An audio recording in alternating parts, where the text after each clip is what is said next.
بسم اللہ الرحمن الرحیم۔ السلام علیکم ورحمۃ اللہ وبرکاتہ۔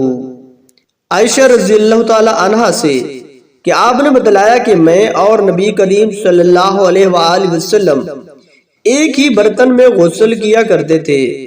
اس برتن کو فرق کہا جاتا تھا۔ فرق کے اندر 6.298 کلو گرام ہوتا ہے۔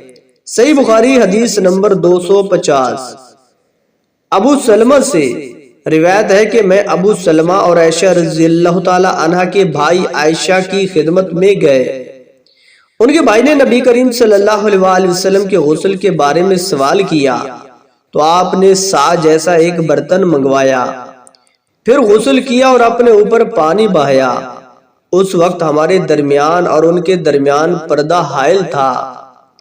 سا کے اندر 2.488 کلو گرام ہوتا ہے۔ صحیح بخاری حدیث نمبر 251۔